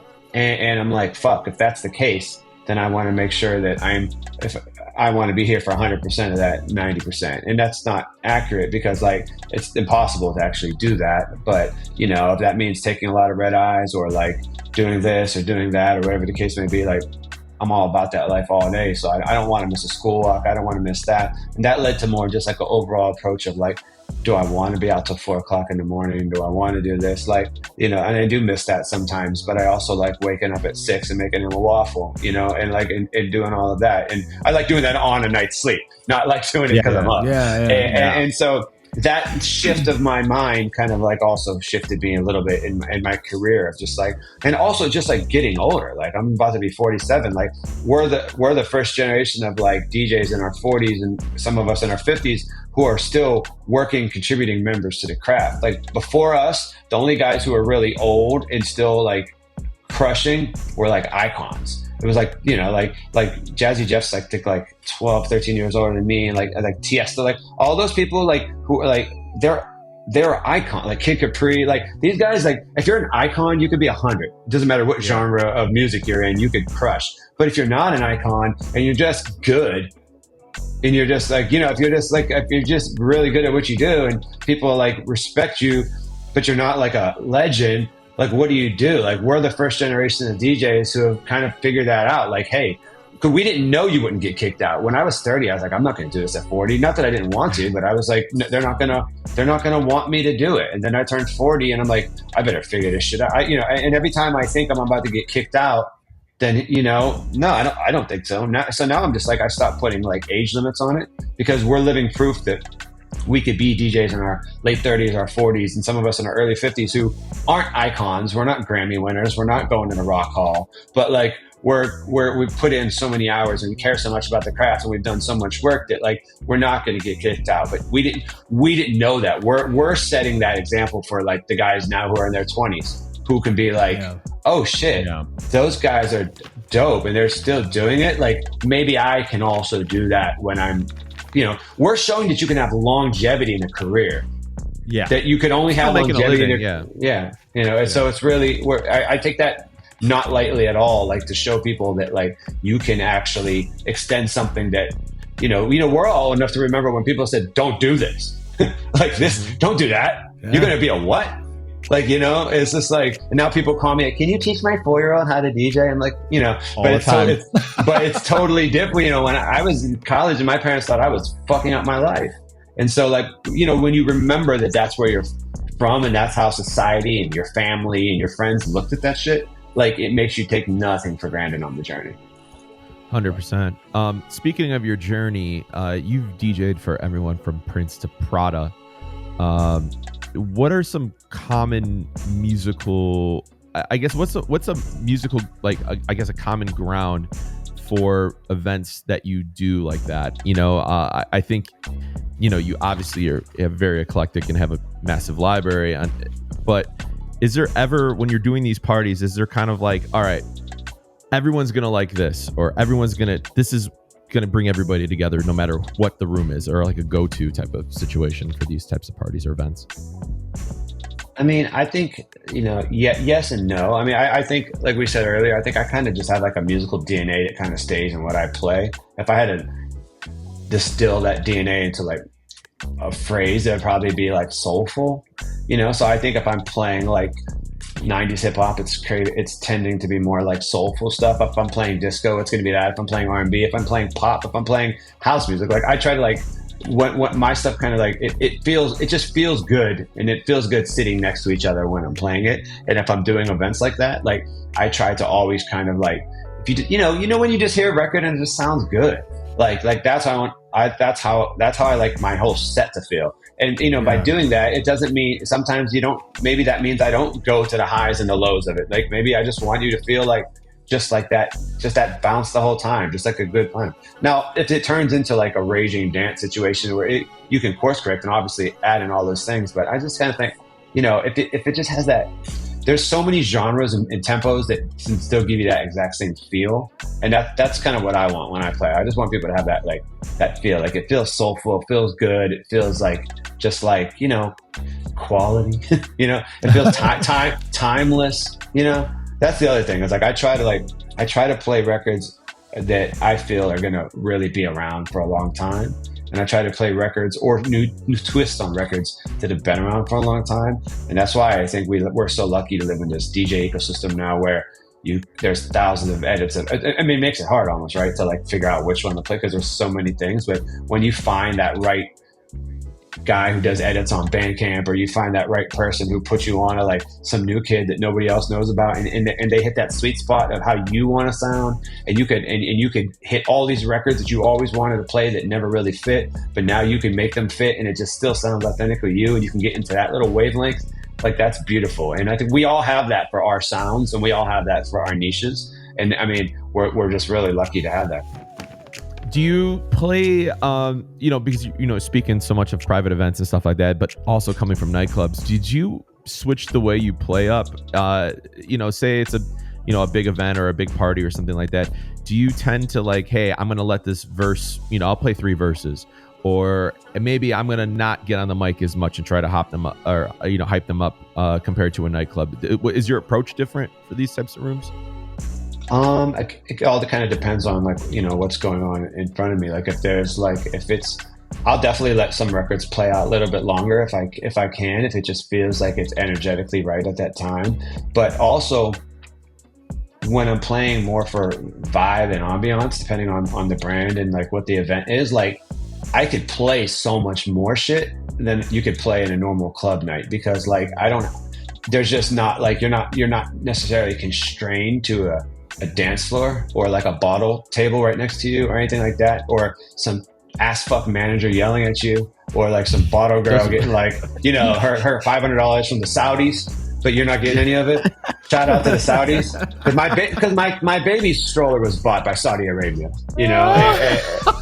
You know, and I mint, you know, sequential bills. They fresh on the mint. Like, I walked into this store, and it was $1,300 stroller, and I just gave them 13 100s, and it was just like, they were sequential. It was the most ballingest shit I ever did in my whole life. The guy, actually, I know exactly what club you're talking about. You know, and it was just like, it was mind blowing to me. Like, I think they would land and go right to like the U.S. Mint, and they would just print them new shit, and you know, and I've gifted that stroller to friends, and I tell them the story. I was like, you know, shout out to the Saudis, you know, and you know, but anyways, to you know, the thing with that is, yes, like, you can, I because of that, I might play records faster than I even should, because I can go to so many different like ways in genres and eras. So like, it's kind of fun too. Like, instead of like, because energetically you could let records play longer and nobody will care, but from a creativity standpoint, you know, you have every color in the rainbow to choose from. And so like, why not get as much in as you can if you could artfully fit it in? Because it's kind of fun to do that as well. I have a question. With all this nightclub, is it about the Saudis? You know, you're out of no. Well, it kind of sparked that question. With stories like that, and let's just say a club calls you after this podcast drops and says, you know what, let's bring back Mick for nightclub Mick. Could we see a set like that? Would you want to jump in on a nightclub once in a blue moon and no try to get another stroller from the South? No, because you know what it is from the Saudis. You can get me deported. I was born here. You know what? I still love doing clubs, but like, I like doing the clubs that kind of like just fit my musical aesthetic at this point. Now, I mean, I'll do stuff like that. I'll do like things like that. Again, niche things like during an all-star or whatever. But like there's just like, honestly, dude, I have so much respect for like the guys that are like living in that world right now, and they're up on everything and they know everything, and like, could I do it? Yes. With the correct amount of research, could I do it well? Yes. You know, with, you know, like, yes, I could. But like, would it be that like, you know, incredible for me to do it that I'd want to go back into that full time? No. So like, I don't really want to spend. Oh, no, I'm just talking about like a night here and there. No, like I know, but to your point, like I just think like how much prep I'd have to you guys, like I'm hearing you guys talk and I'm just like, wow, you know, like I don't know shit. It's like so impressive to me, like the level of like how much nuance and micro like needling of songs that you guys have. It's so incredible to me. It's like super inspiring. Yeah, I was like writing down some of the stuff that you were saying because I'm just like, what so we do that? Every episode. We all just take notes of each other. Yeah, because it's like it's so fucking cool, and it's just like, and I'm sure I do that for people in other ways, but it's just like I don't think that like, you know, the 12 hours that I have to spend to do it would be worth it. I mean, maybe, but also if somebody was like, we want you to come and be you, I'd do it in a second, you know, like, you know, so yes, I guess the answer is it really all depends. I want Give to me early 2000s party and I'm there all day. Done. You know? Okay. So I want to ask about, you know, if people are listening right now and they're like, man, you know, Mick he's kind of got the corporate you know, stuff on lock, or if you're trying to make that transition from nightclub to more private and corporate events, beyond networking, obviously networking is probably, you know, 90% of it. The extra 10%, what would you say someone can do to kind of get their name out there in that scene? You know, I know it's what's really cool from what I've seen in corporate events. Once you get locked in, and once they get you, it's kind of like they're always calling you. And there's not tons of competition in that sense of like, hey, you're our guy. Is there something that people can do or DJs can do just on their own to try to get those relationships? Yeah, but like, well, the first thing is, yeah, you're correct in what you just said, until you're not, meaning that like when that person gets fired, then you're fucked. And so like, you know, that's the thing too. It's very easy to get comfortable when you're working with brands, because like I'll have months where I'm just crushing, I'm doing all this shit, and like, you know, then 3 people get fired, 1 company goes out of business, 1 event company gets bought by somebody else, and all of a sudden my whole deck is completely reshuffled, and I'm like, oh, this could be you know, we're gonna go back to Trader Joe's, no more Whole Foods, you know, like no, that's a I'm being sarcastic, you know. No, I've had moments like that. It's just like, you know, like I like to buy that cut up celery and just dip it in the peanut butter, but then sometimes I tell my wife, like, here's a stock, you please cut this shit up, you know. Like, you know, like we're not gonna pay the $6 for the pre-cut when you could buy the stuff for 99 cents, you know? And she's, so, you know, and we actually, that's like, my wife and I fight about nothing. That's the one thing we fight about. She's like, you got to stop buying that fucking stuff. But, and anyways, the real answer, I mean, actually, that was an important answer, but like one thing that's very important that I think people just, and you have to kind of like grow and evolve through your career to know this, but like your brand, how you present yourself has to match, or at least not be out of the ballpark for the brands that you want to work for. And for me, in a couple ways, like my brand, if you look at my socials, like my brand is, I'm a 40-year-old Brooklyn creative dad. Like that's like my life. That's literally my life. Like that's really what I care about. I care about helping my wife run her company. I care about other things I'm doing on a business level. I care about my kid, like probably way more than he cares about me. Like I just care about like, you know, I just care about like that shit so much. And it's such a part of my persona and so much a part of my brand that like, you know, that makes me very brand friendly to a lot of brands, but it also fucks me with a lot of brands too. Like some edgier brands or cool brands take one look at my shit and they're like, no, we're good. And I can't like reverse engineer that. Like, no, I could play those Travis Scott songs and I could put a grill on and lift my lip and all this shit, you know, like I don't like, I could, but like, you know, but like the next day you see a picture of me and my kid walking down the street, you know, it's just like, so you have to pick the brand that you are, hopefully one that's very authentic to you. And then you kind of just got to own it and stick with it. Right. But the other thing is like, think about how we all started, right? My DJ name when I started was Mick Boogie. And that's how I got my start. And it was like until about 2015, right when my son was born, I just edited it. And because like, I don't use the word DJ in front of my name. I don't use the word boogie anymore. Like it just sounded very retro and very old, very 90s hip-hop-y, which is funny because that's still the stuff I want to play. But the only way that those names really work is if you're an icon. So if you are a Jazzy Jeff or you're a Funk Master Flex, even Funk Master Flex is Funk Flex now. You know, like he's not Funk Master Flex anymore, unless he plays that drop with the David Letterman thing that he always still plays sometimes. But it's just like, you know, people have to evolve it, right? And so for me, I wasn't getting some of the gigs that I felt like I deserved because I had a name that sounded like I was still stuck in Cleveland in '97, and you know, it just, so I had to switch it up. And so I got lucky in the sense that like my name isn't John or Steve. Like Mick, Mick is a very unique as a first name. Yeah. Like I flipped it in all caps and just kind of stylized it in that way.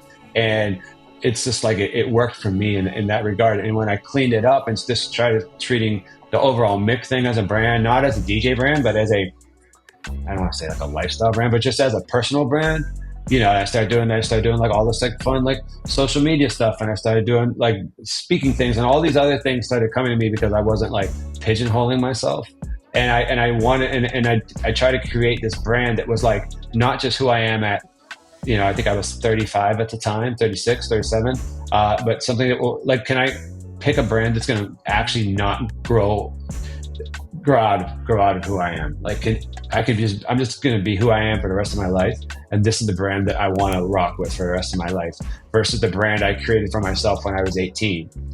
You know, and when I switched that up, that changed everything for me, because I've seen a lot of stories with DJs, and I won't name names, but like people we all know who have names that are just like fucking wild. You know, and then the peak AM era, when like corporate gigs started happening, a lot of these guys went and changed their names, and that didn't work for them either. Then they had to go back to the other name, and then it's just like, which one are you? And it's just like, it gets really confusing. And you know, or if you choose a name that's just like not brand friendly, your name is DJ I fuck bitches, like, yeah, it's not gonna be friendly. That's, you know.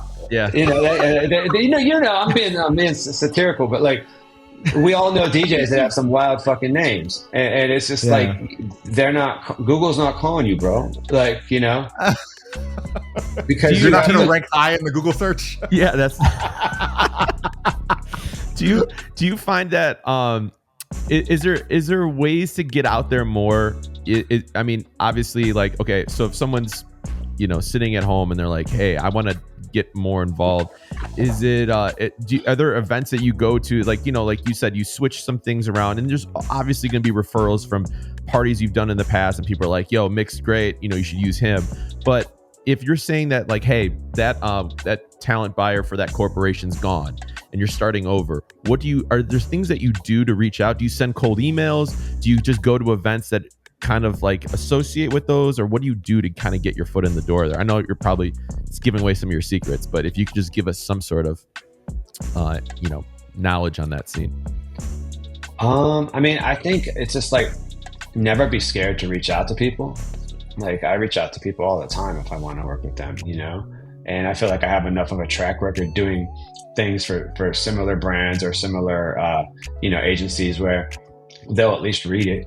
They still might say no, because also keep in mind, when you're reaching out to somebody that hasn't worked with you yet, 9 out of 10 times that person already has like their guy or their girl. Yeah. They already have their person. They have their me, or they have their you. Same with clubs, you know, like when you get to do a club for the first time, not only are you doing the club for the first time, but somebody else is probably doing that club for the last time. You know, there's a finite amount of slots. You know, it's not the infinity, you know, pool. Like, so you have to be mindful of that. So, like, you know, sometimes people aren't going to respond to you because they have their people, and you have to frame your brain around that and say, hey, if they didn't choose me, you know, more than likely, we hope that they're just being loyal to their person, just like people have been loyal to me. Again, it's the same thing with clubs. It's the same thing with radio. It's the same thing with whatever. Like, yes, people have their relationships, but like, I never want to like lose a gig to a client just because somebody else, like, you know, sat next to him at the bar and talked to him longer, you know, when I've been doing this stuff for 7 years. But the flip side of that is, just like everything else, just like friends relationships and romantic relationships and everything else, like, relationships eventually evolve, and sometimes you just need new fresh things. And sometimes if you work with a brand for 2-3 years, 4 years, or you work with an event planner, sometimes it runs its course. Like sometimes it's just time, like they want to freshen it up, and maybe you want to freshen it up, but like, it's obviously more so than they're going to be choosing that than you, because you're still going to choose to get the money if you can. But like people say, hey, you're our guy for 7 years, like, I think we're going to switch it up, and you can't be mad at that. Like that's a long run of working. In 7 years that's like insane. But like even if it's like 1 year or 2 years, if you do more than one event for somebody, you're literally already in such a blessed space, right? Because that means somebody loved you enough to bring you back. And so I just always try to be mindful of like when, just like, I don't know, you know what I'm saying? Like it's just like it's nothing is 100%. Given. So it's just like I just try to like always be aware that like, I'm always technically taking away something from somebody else, and somebody's always technically taking away something from me. And as long as you realize it's all kind of balancing out in the big karma thing, and you just hope that like all the people getting the opportunity and the opportunity to show their talent are dope and just really doing the right thing and uplifting music and uplifting these brands and uplifting the culture, then it all kind of works out. Because if you delve into the nuance of it, they'll drive you nuts. When you were talking about personal brands and like, obviously that's a big thing for what you said, corporations and private events and stuff like that. People look at you and they look at your social medias and your photos and everything, the way you carry yourself.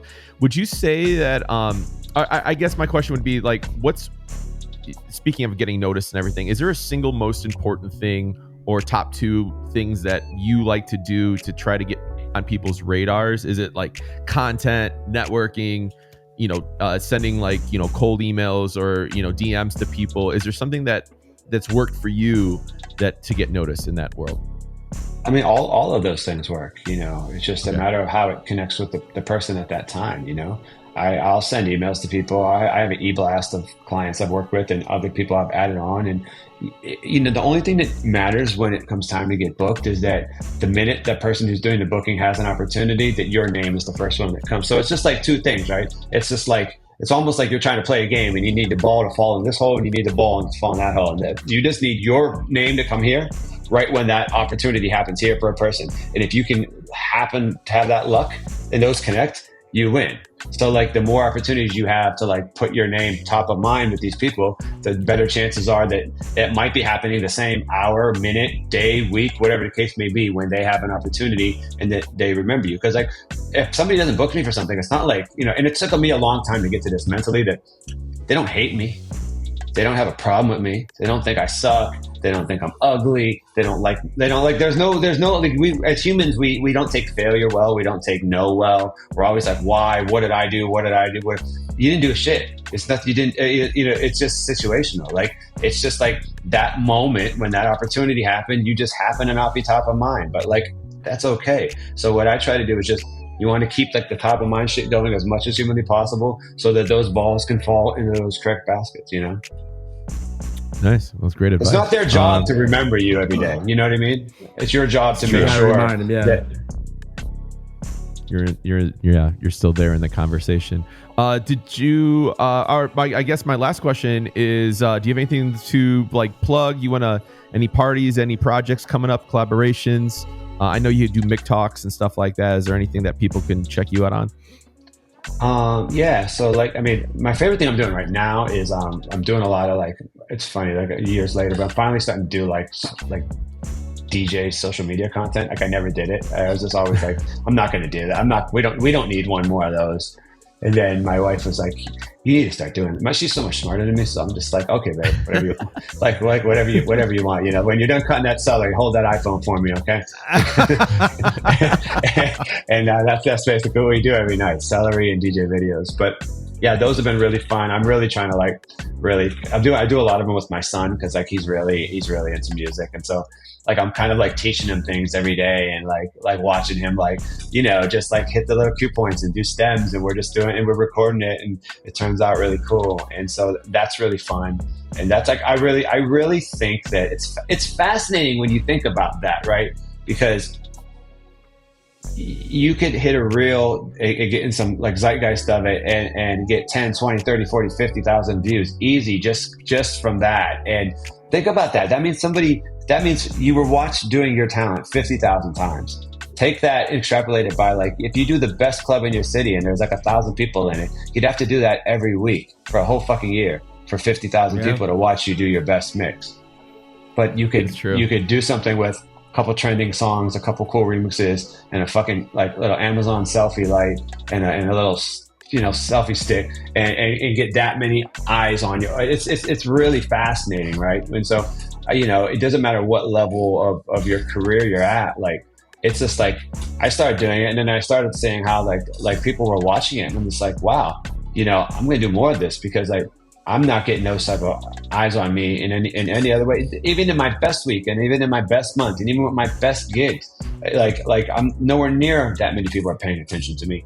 So like, I'm excited to see, like, and I think that's something if you're not doing it, we should all be doing it. And you have to find the version of it also that's like the most authentically you. Like, you can't be like, oh, you know, like, you know, Nick Spinelli does amazing wedding stuff. I can't do that.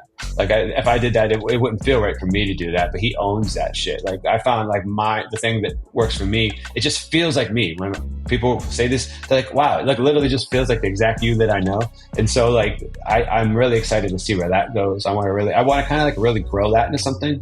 That's my goal. I want to grow it into something where like when people are in Brooklyn and they're coming through, like, you know, back in the day, I used to do mixtapes. So that's another reason I was able to get to New York. And when I was in Cleveland and any rapper came to town, they would say like, oh, can you play our song on the radio? And I'd be like, yeah, I'll play your song on the radio, but you need to come to my house and give me a freestyle for my mixtape, and then I'll play your song. Damn. It was like payola for like talent, you know? And I still made them take me to like, you know, House of Blues restaurant and buy me chicken fingers, and then I ended up 280 pounds.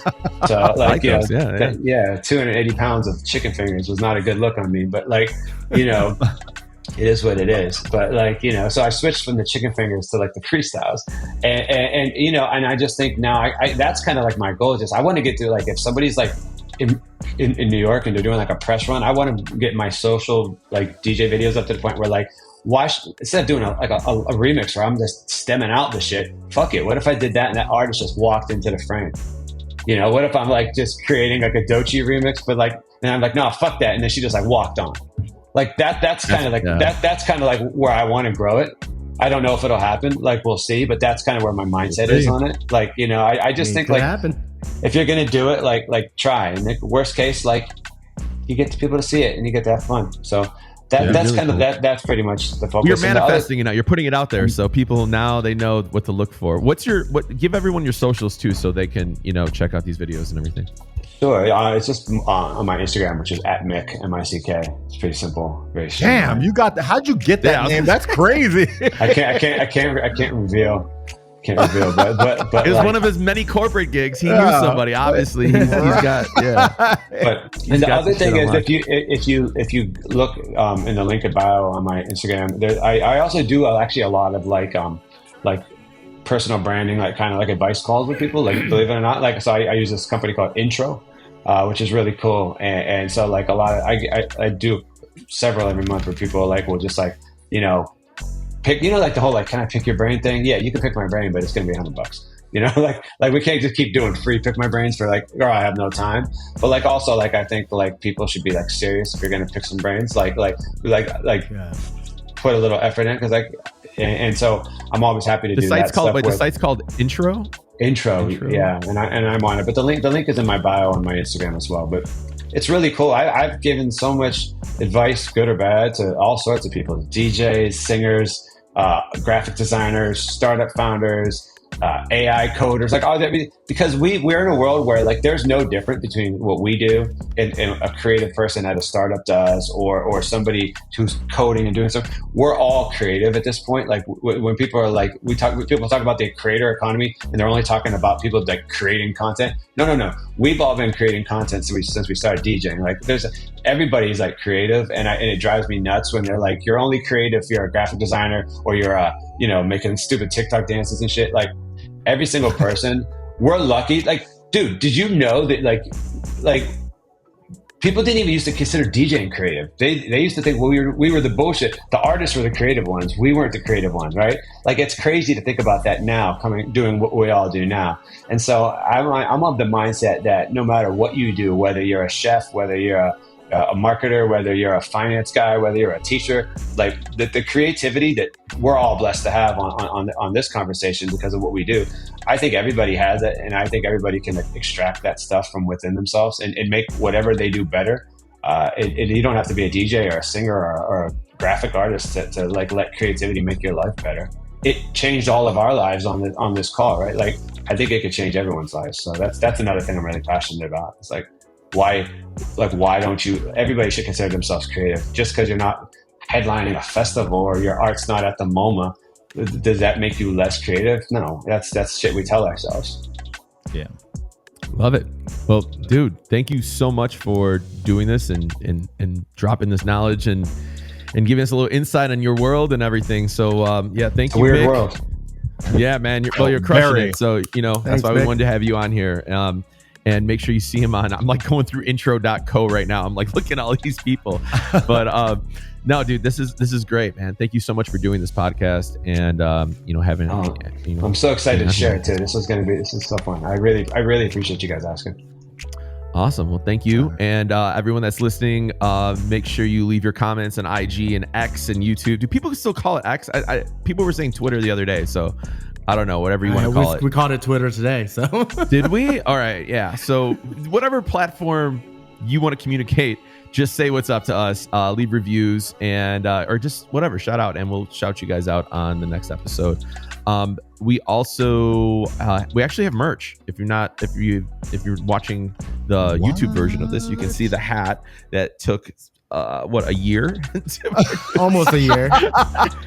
So we finally got a hat, and it's going to be up on the website on Headliner Music Club, and Scratchy's going to put that up there for everyone. So you guys can grab a hat if you want to rock that. So thank you in advance. Is it a dad cap or like a big body cap? This is the first one that took a year, and it's a big body that Snapback, yeah. Yeah, my hair's messed up as I take this off, but no, it's clean. It worked. You're lucky to wear that. When I wear like big hats, I look like Paul Wall. Like it's just old school Paul Wall with a flat brim. Damn. All right. Well, thank you, Scratchy. Thank you, James. Thank you, Good Chill.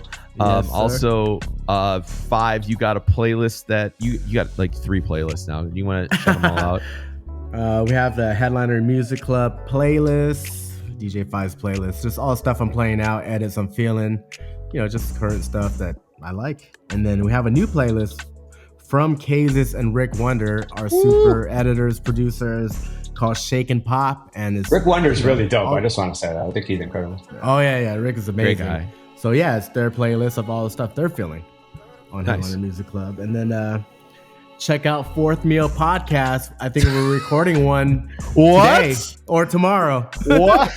So we might have a new episode. He doesn't know if it's today or tomorrow. It's tentative. Yeah. But we're recording a Fourth Meal this week.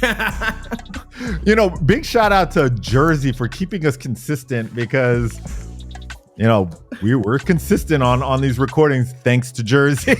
yeah, for sure. Hasn't been left to me. But as much as consistent as we are, every episode it's, hey, when are we recording again? I'm like, guys, I swear every week we're on a group chat. I'm like, this is the time, this is the date, here's the link. Sure enough, 5 minutes before we start, Five's like, yo, where's the link? It's the same link that we've been using. No, it's because I'm always on at the office and Scratchy signs on. So I had to go find a link. I don't usually use the link. So anyways, and then also don't forget to go check out Open House Radio on YouTube. It's our YouTube weekly. That is consistent. Yeah. We have a video going up today with us, me, Eric, and Marzi. So nice. Or by the time this one airs, it'll be weeks behind. But yeah, Open House Radio on YouTube. Make sure you guys check it out. Neil, you got anything? Nope. Okay. That's it. That's all I got. I'm all talked out. Mick, are you good? I'm great. Thank you so much. Awesome. All right, guys. Well, thank you so much for tuning in, and we'll catch you next month. Peace.